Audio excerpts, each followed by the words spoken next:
أما بعد فأعوذ بالله من الشيطان الرجيم بسم الله الرحمن الرحيم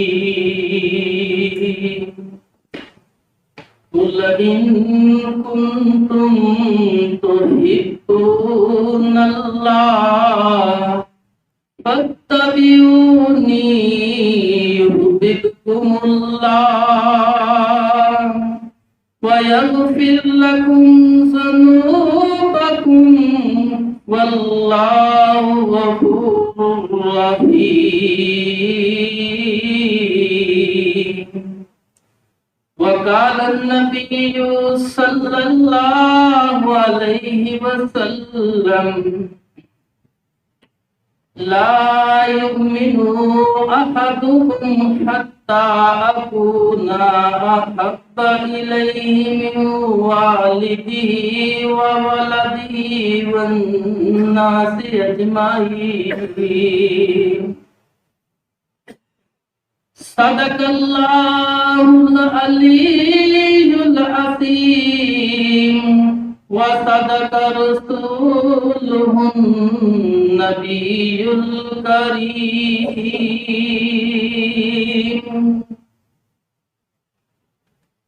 تمام قسم کی تعریفات اس ذات کے لیے ہے جو ساتویں آسمان کے اوپر عرش پر بیٹھ کر کائنات کا نظام چلا رہا ہے، اور لاکھوں کروڑوں درود و سلام ہو اس ہستی اقدس و مقدس پر جن کا نامی اسم گرامی محمد اکرم صلی اللہ علیہ وسلم ہے. وہ ذات مقدسہ مبارکہ مطہرہ کہ رب العزت نے جن کے ذریعے اہل کائنات کی رہنمائی اور ہدایت کا بندوبست فرمایا. میرے دوستوں، بزرگوں اور سننے والی میری بہنوں، آج میری تقریر کا عنوان ہے اتباع رسول. اللہ رب العزت سے دعا ہے کہ اللہ مجھے کتاب و سنت کی روشنی میں بیان کرنے کی، آپ بھائیوں کو، دوستوں کو، بہنوں کو مجھ سمیت سن سنا کر اس پر عمل کرنے کی توفیق عطا فرمائے. دوستوں، اللہ پاک سورۃ آل عمران کے اندر فرماتے ہیں قُلْ إِن كُنتُمْ تُحِبُّونَ اللَّهَ فَاتَّبِعُونِي يُحْبِبْكُمُ اللَّهُ وَيَغْفِرْ لَكُمْ ذُنُوبَكُمْ وَاللَّهُ غَفُورٌ رَحِيمٌ. اللہ پاک فرماتے ہیں کہ اے میرے محبوب پیغمبر، ان لوگوں کو یہ مسئلہ بتلا دو، انہیں سمجھا دو کہ جو بندہ اللہ رب العزت کو راضی کرنا چاہتا ہے تو وہ محمد صلی اللہ علیہ وسلم کی سنت پر عمل کرے، نبی کی پیروی کرے، نبی کی حدیث پر سنت پر عمل کرے، نبی صلی اللہ علیہ وسلم کے نقش قدم پر چلے، اور آج کل کی زبان میں محمد صلی اللہ علیہ وسلم کی تقلید کرے. تو میرے بھائیوں، ترمذی کے اندر میرے آقا علیہ السلام نے معیار محبت بیان کیا کہ محبت کس طرح کرنی ہے، جس کے ساتھ محبت کرنی ہے اس کا انداز اور طریقہ کیا ہونا چاہیے. میرے آقا فرماتے ہیں کہ جو میری سنت پر عمل کرے گا، میرے فرمان پر عمل کرے گا، میری حدیث اور سنت پر عمل کرے گا، وہ میرے ساتھ محبت کرنے والا ہے، اور جو میرے ساتھ محبت کرے گا وہ میرے ساتھ جنت میں جائے گا. تو میرے بھائیوں، اللہ کے رسول صلی اللہ علیہ وسلم نے ہمیں طریقہ بتلایا ہے کہ محبت کیسے کرنی ہے. نبی صلی اللہ علیہ وسلم کی سنت پر عمل کرنا ہے. جتنی زیادہ سنت پر عمل کریں گے تو ہم جو بندہ زیادہ نبی کریم صلی اللہ علیہ وسلم کے نقش قدم پر چلے گا، آپ کی احادیث و سنت پر عمل کرے گا، یعنی وہ نبی سے زیادہ محبت کرنے والا ہے، وہ بڑا محب رسول ہے۔ تو میرے بھائیو، اللہ کے رسول صلی اللہ علیہ وسلم نے ترمذی، ابو داؤد، ابن ماجہ میں حدیث ہے، فرمایا سفید لباس پہنا کرو۔ آقا فرماتے ہیں سفید کپڑے پہنا کرو، اور دوسری حدیث میں فرمایا کہ اپنے مردوں کو بھی سفید کپڑے میں کفن دیا کرو، کیونکہ سفید لباس جو ہوتا ہے صاف اور پاکیزہ ہوتا ہے۔ تو میرے بھائیو، یہ سفید لباس یہ فرشتوں کا لباس ہے، نیک لوگوں کا لباس ہے۔ آج کل لوگ کوئی جوگی رنگ پہنتا ہے، کوئی سیاہ رنگ پہنتا ہے، کوئی پیلا رنگ پہنتا ہے، تو طرح طرح کے کلر پہنتے ہیں، لیکن سب سے زیادہ پسندیدہ لباس میں سفید لباس ہے۔ اور مسلم شریف کی ایک حدیث میں ہے، صحابی کہتا ہے میں نے اللہ کے رسول صلی اللہ علیہ وسلم کو سفید لباس میں بھی دیکھا اور سرخ لباس میں بھی ایک بار دیکھا۔ تو اللہ کے رسول صلی اللہ علیہ وسلم سرخ لباس بھی کبھی کبھی پہنا کرتے تھے۔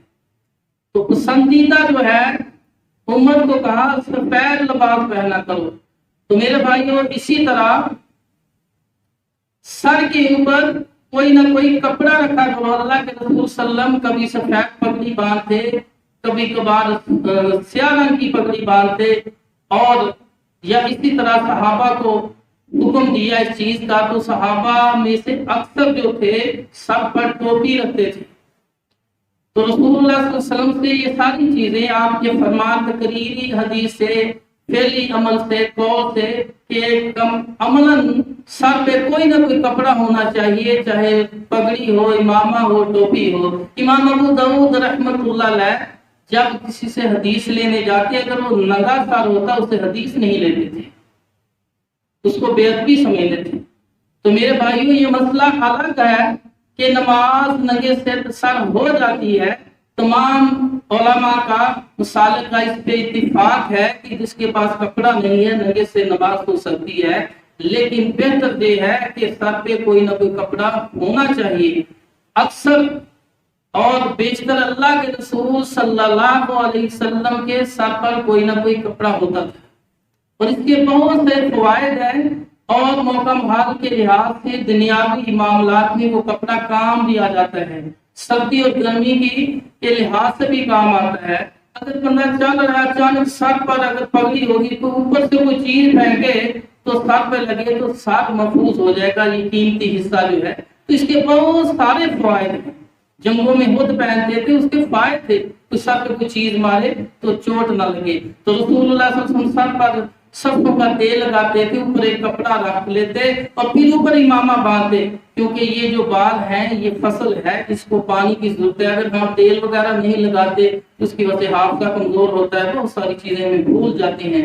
تو میرے بھائیوں، اب لباس میں بھی سنت ہے کہ زیادہ تر سفید لباس، اور پھر پاجامہ ہو، شلوار ہو، چادر باندھی ہے تو ٹخنے کے اوپر رکھنی ہے، یہ رسول اللہ صلی اللہ علیہ وسلم کی سنت ہے۔ اور سر کے بال جو ہے میرے آقا علیہ الصلوۃ والسلام کی اتنی احادیث ہیں، بخاری میں، مسلم میں، ترمذی میں، ابو داؤد میں، نسائی میں، ابن ماجہ میں، کہ اللہ کے رسول صلی اللہ علیہ وسلم لمبے بال رکھتے، سارے بال ایسے کنگھی کر کے پیچھے لے جانے ہیں اور پیچھے سے برابر کاٹ دینے ہیں، یہ نبی پاک کی سنت، اس کو زلفیں کہتے ہیں۔ خلفاء راشدین زلفیں رکھتے تھے، صحابہ رکھتے تھے، تابعین رکھتے تھے، اور جب گھوڑوں پر سفر کرتے تو بال ایسے ہوا سے پیچھے اڑ رہے ہوتے تھے۔ تو میرے بھائیوں، یہ بھی نبی کریم صلی اللہ علیہ وسلم کی سنت ہے۔ تو اسی طرح بہت ساری سنن ہے کہ انسان جو اپنا کر جائے، پتہ چلے یہ اللہ کا بندہ جا رہا ہے، یہ محمد صلی اللہ علیہ وسلم کا امتی جا رہا ہے، چلنے سے، دیکھنے سے پتہ چل جائے۔ اسی طرح داڑھی ہے، یہ اگر داڑھی سنت کے مطابق رکھی ہوئی ہے تو پتہ چلتا ہے یہ محمد صلی اللہ علیہ وسلم کا غلام جا رہا ہے، اتباع سنت، محب رسول جا رہا ہے۔ تو میرے بھائیوں، نبی کی سنت پر جو عمل کرے گا، نقش قدم پر چلے گا، اللہ پاک فرماتے ہیں میں اس سے راضی ہو جاؤں گا، اس کے گناہوں کو معاف کر دوں۔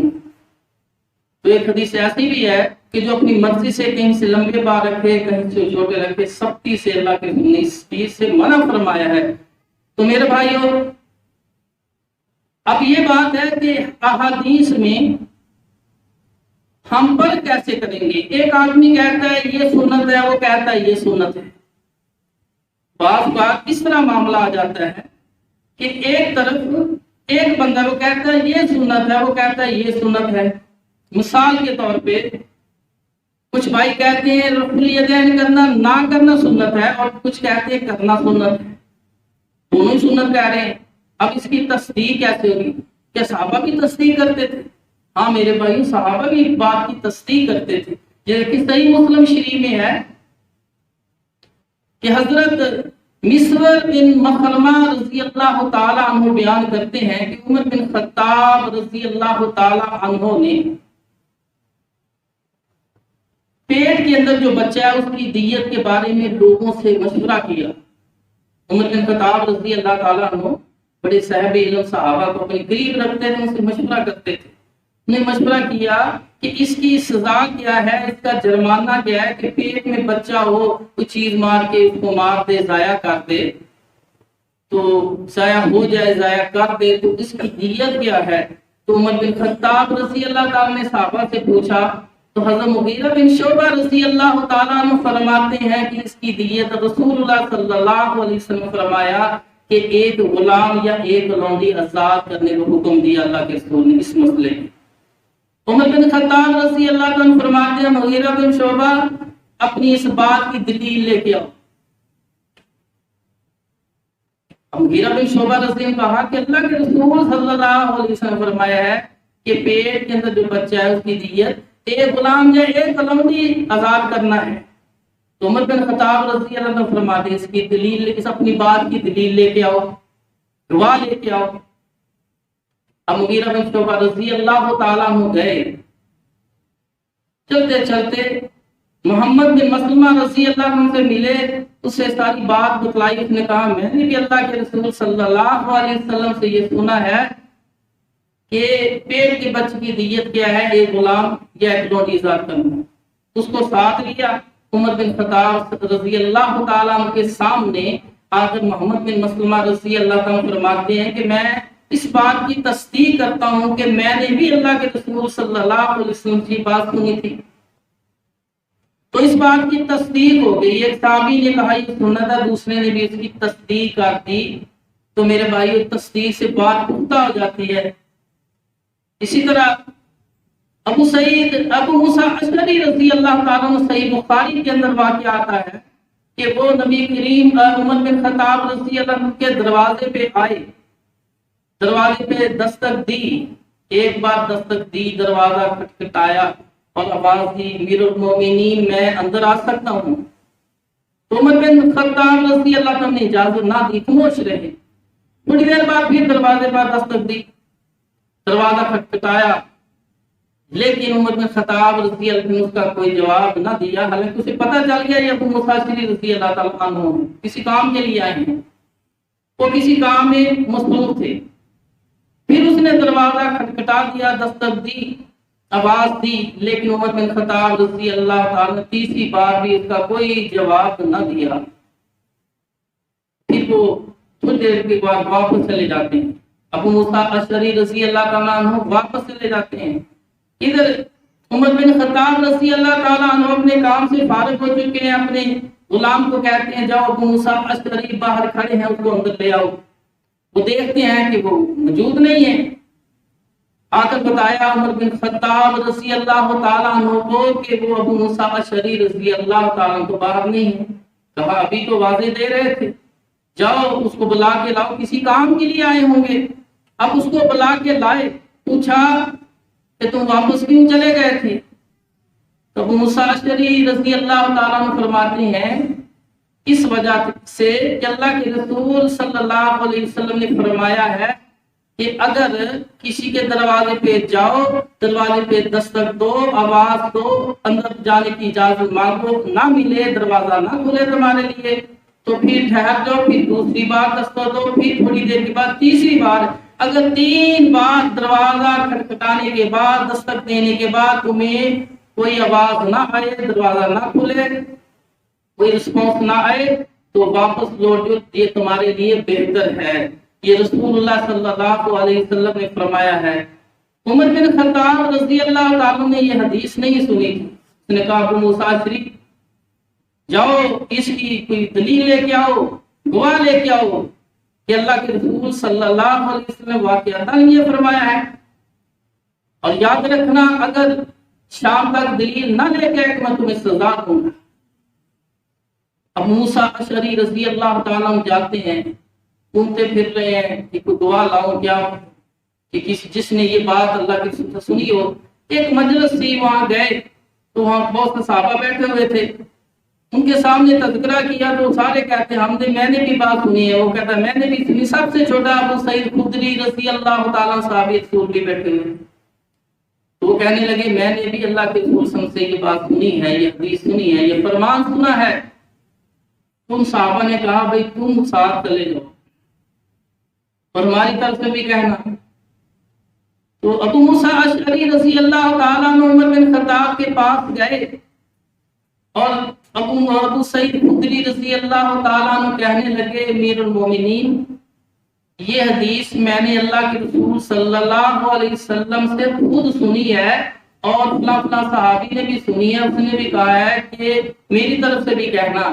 یہ سن کر عمر بن خطاب رضی اللہ تعالیٰ عنہ نے اپنی رانوں پہ ہاتھ مارا، افسوس کا اظہار کیا کہ افسوس بازار کے کاروبار اور مصروفیت کی وجہ سے میں اس حدیث سے غافل رہا. تو میرے بھائیوں ایک صحابی نے حدیث بیان کی، عمر بن خطاب اس کی تصدیق چاہتے ہیں کہ اللہ کا قرآن کہتا ہے ہاتھ برہانکم ان کنتم صادقین، اگر تم سچے تو دلیل لے کے آؤ.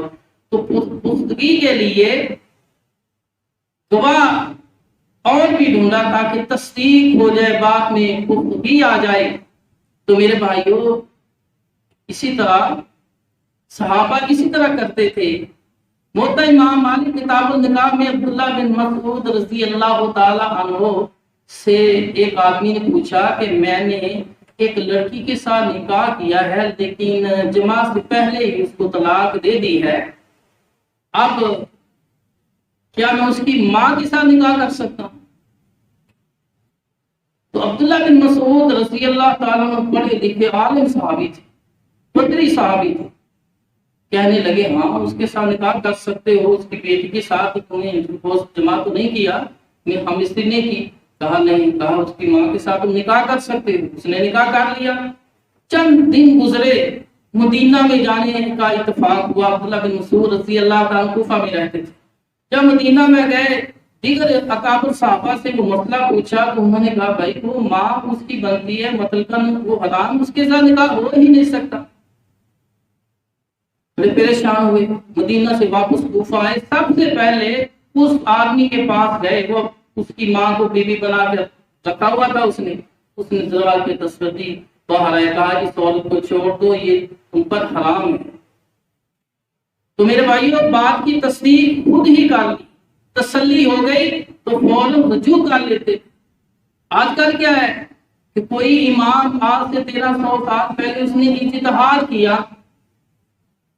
ہو سکتا ہے بعد میں رجوع بھی کر لیا ہو، لیکن اس کی پیروی کرنے والے، اس کی تقلید کرنے والے وہ اس کی بات مانے جا رہے ہیں. اب اس کی تقلید کرنی، اس کی بات ماننی اپنے اوپر واجب سمجھتے ہیں. بے شک دوسری طرف سے کوئی واضح اور صحیح حدیث بھی مل جائے، کبھی حدیث مل جائے تو میرے بھائیوں یہ بہت ہی غلط اور گمراہی والا راستہ ہے. گمراہی والا راستہ کس طرح ہے؟ یہ صحیح بخاری شریف میں ہے. فضیل بن شرحبیل تابعی فرماتے ہیں میں ابو موسیٰ اشعری رضی اللہ عنہ کے پاس گیا، اس سے مسئلہ پوچھا وراثت کا کہ پوتی، بہن اور بیٹی وراثت میں 3 ہیں، تو کتنا حصہ ملے گا؟ تو ابو موسیٰ اشعری رضی اللہ تعالی نے فرمایا کہ بیٹی کو آدھا ملے گا، آدھا بہن کو ملے گا، یعنی پوتی کو حصہ نہیں ملے گا. تو زید بن شرحبیل تابعی وہاں سے چلے عبداللہ بن مسعود رضی اللہ عنہ کے پاس گئے، اس سے یہ مسئلہ پوچھا. اس نے کہا اور ساتھ یہ بھی بتلایا کہ ابو موسیٰ اشعری رضی اللہ تعالیٰ نے ہمیں یہ بتلایا ہے کہ بیٹی اور بہن کو حصہ ملے گا، پوتی کو حصہ نہیں ملے گا.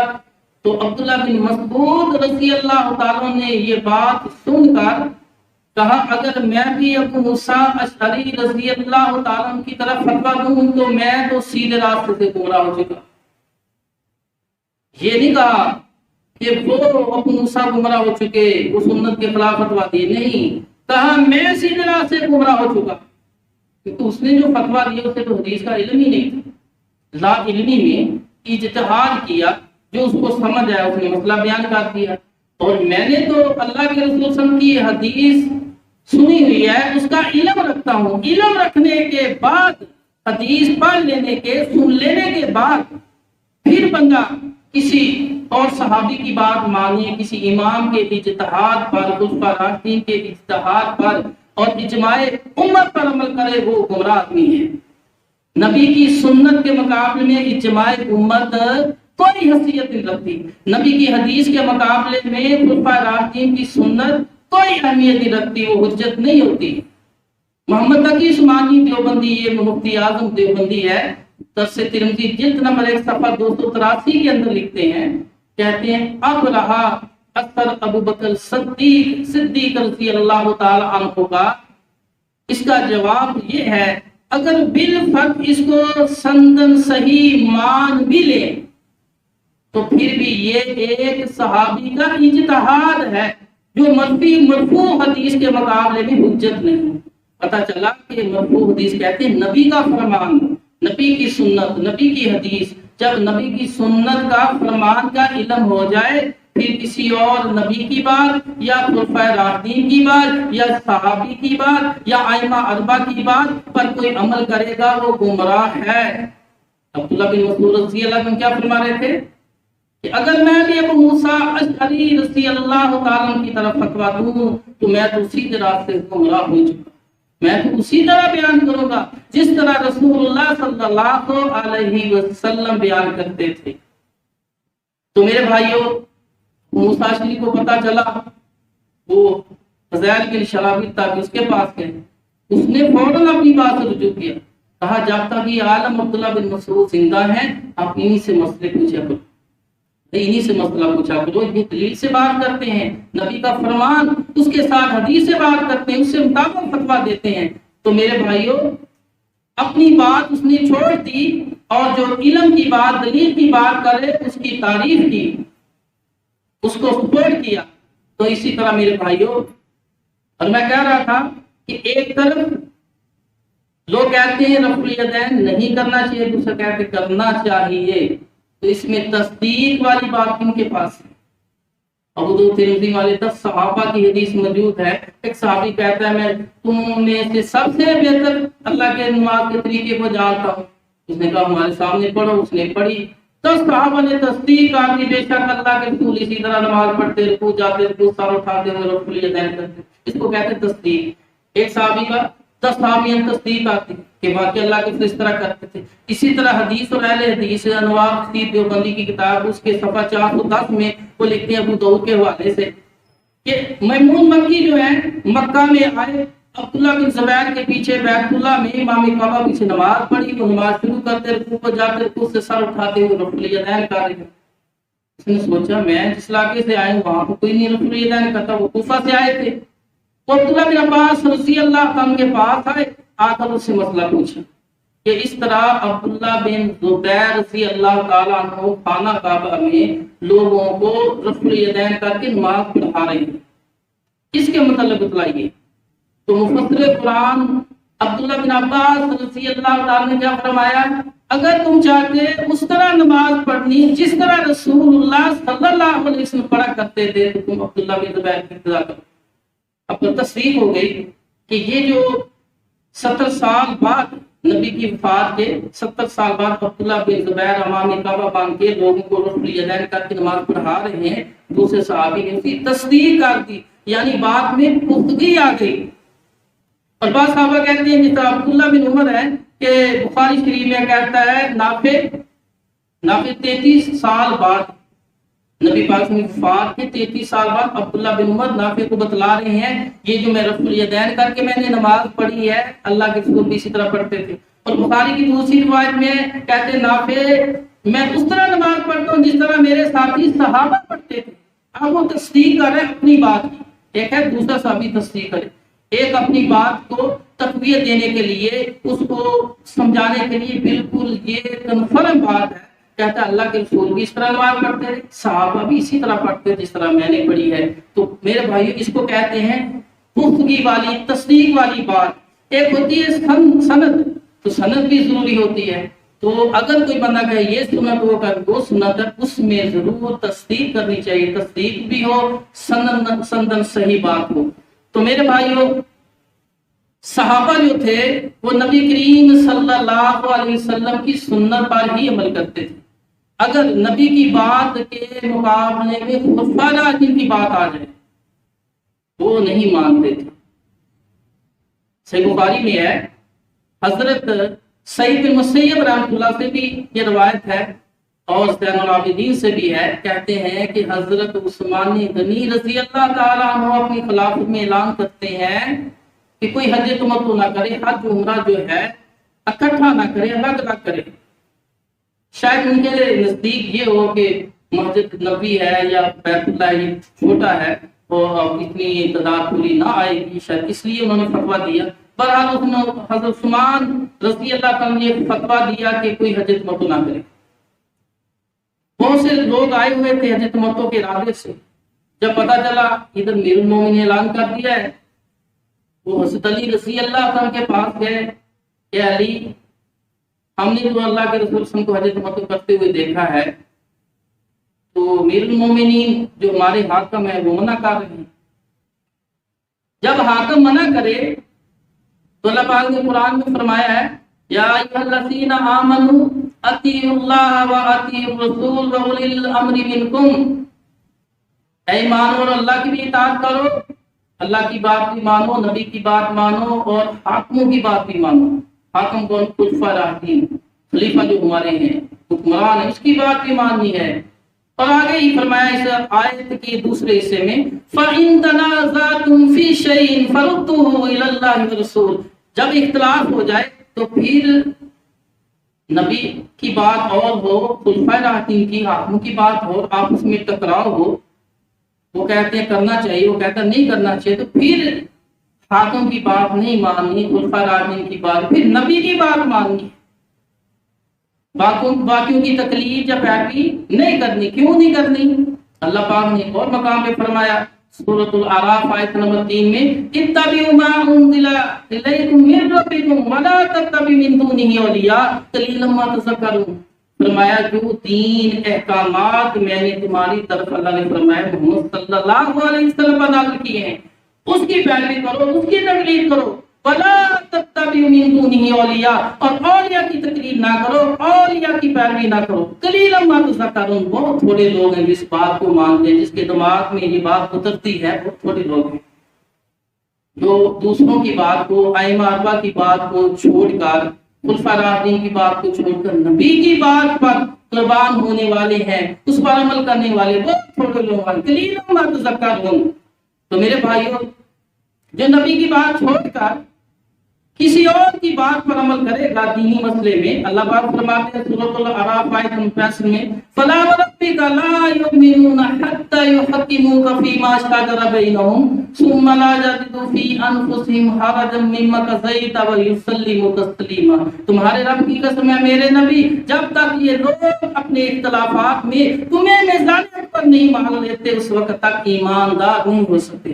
سفیان بن عیینہ مکی رحمۃ اللہ فرماتے ہیں کہ رسول اللہ صلی اللہ علیہ وسلم میزانیت پر ہے، ہر مسئلے کو اس پر پیش کرو، آپ کے اخلاق پر، آپ کی سیرت پر، آپ کے طریقے پر، جو آپ کے مطابق ہوگا وہ حق پر ہے، جو آپ کے مطابق نہیں ہے وہ باطل ہے۔ امام شافعی رحمۃ اللہ کتاب الام میں فرماتے ہیں محمد صلی اللہ علیہ وسلم کے علاوہ کسی کی تقلید جائز نہیں۔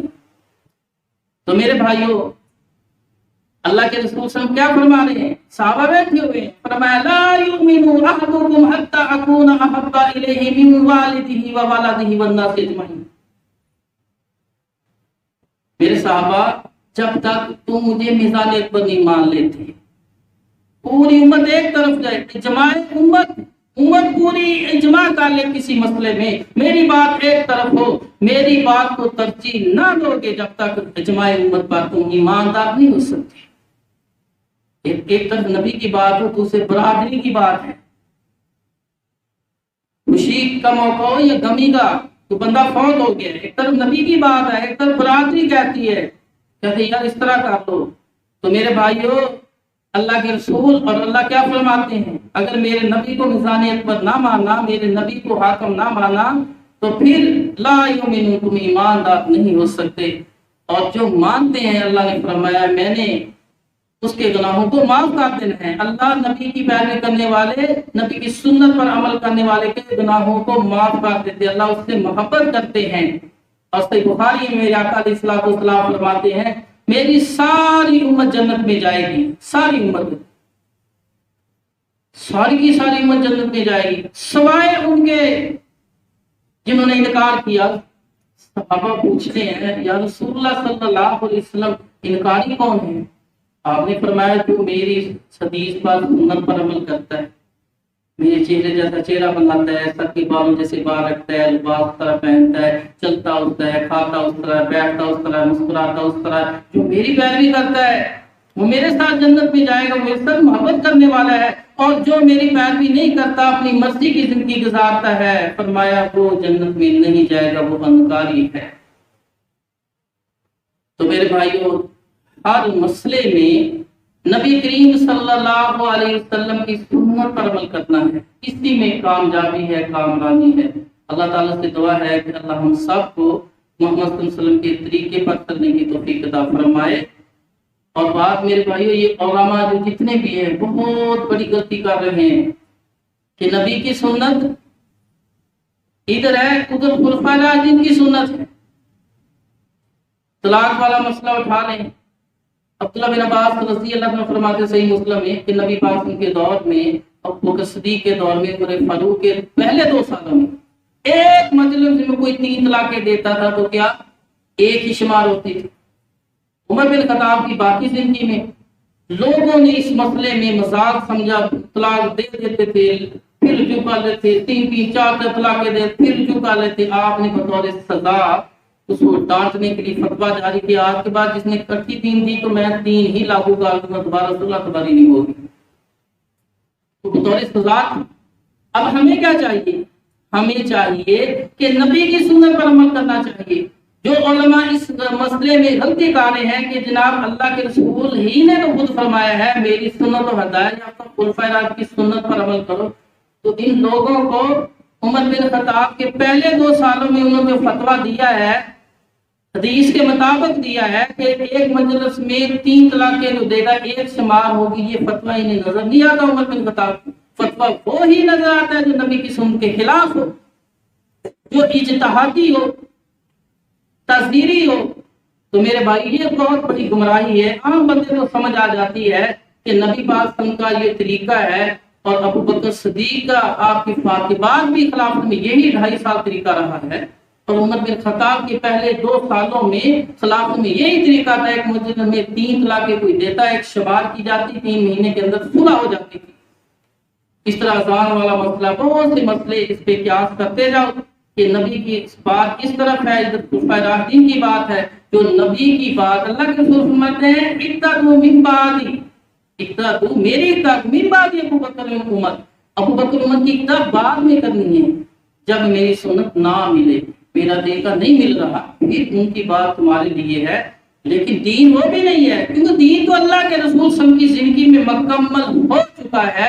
اللہ نے دین بنایا، کسی انسان، کسی مخلوق کا بنایا ہوا دین، یہ خالق کا بنایا ہوا دین ہے۔ تو میرے بھائیوں، خلفائے راشدین سنت، یہ کیوں کہا کہ باقی لوگوں کی رائے سے ان کی رائے کتاب و سنت کے مطابق ہوتی ہے، اللہ کے رسول کی زندگی کو انہوں نے دیکھا ہے، لہذا فرمایا ان کی کتابیں کرنا، میرے بات کرنا، موجودگی میں نہیں۔ جس طرح ایک میان میں 2 تلواریں نہیں سما سکتی، ایک ملک میں 2 بادشاہ حکومت نہیں کر سکتے، اسی طرح اللہ کے رسول صلی اللہ علیہ وسلم کی سنت کے ہوتے ہوئے، حدیث کے ہوتے ہوئے خلفائے راشدین کی یا دیگر صحابہ کی یا کسی دیگر نبی کی بات پر کوئی عمل کرے گا وہ سیدھا گمراہ آدمی ہے، وہ جنت میں جانا اس کے لیے مشکل ہے۔ اللہ تعالیٰ سے دعا ہے اللہ ہم سب کو نبی محمد صلی اللہ علیہ وسلم کے طریقے پر، سنت پر عمل کرنے کی توفیق عطا فرمائے۔ وآخر دعوانا